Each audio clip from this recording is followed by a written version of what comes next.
Particle A of mass 5 kilograms is acted upon by three forces as shown.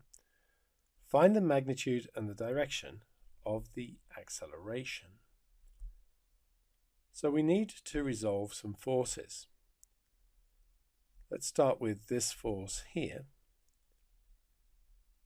So it's going to resolve like this. And of course, this would be 40 cos 30. And this will be 40 sine 30. Then we've got the second force here. Let's just do the components here and here. So that's going to be 40 cos 45 degrees, and this will be 40 sine 45 degrees. And finally, we've got this one over here. So going that way, you're going to have 100 cos 20.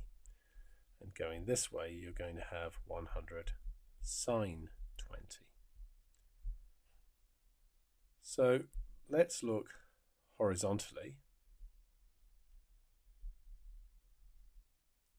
So in fact, I'm going to point the arrow this way because I think the resultant's going to go to the left.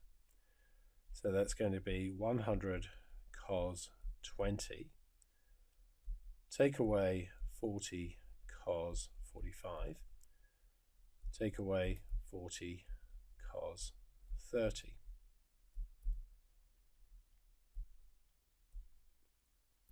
So 100 times cos 20, take away 40 times cos 45, take away 40 times cos 30.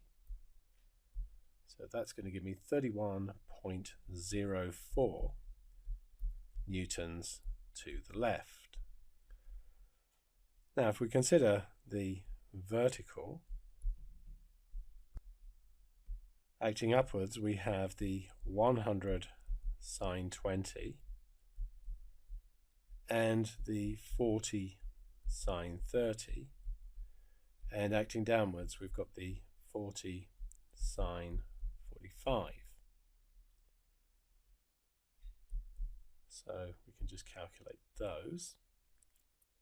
So I've got 100 times the sine of 20,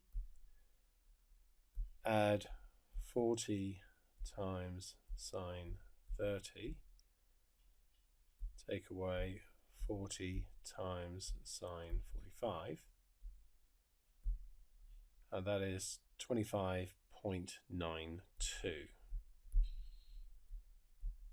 Correct to 2 decimal places. So what we have is 31.04 this way and 25.92 this way. And so we need to know the resultant, and to give the direction we're also going to need the angle alpha. Let's do the angle first. So that's going to be the inverse tan of 25.92 divided by 31.04, and that is 39.9 degrees. And then the resultant force is going to be, using Pythagoras, because of course we've got a right angle just there, that is going to be 25.92 squared, add 31.04 squared, which is 40.4 newtons to 1 decimal place.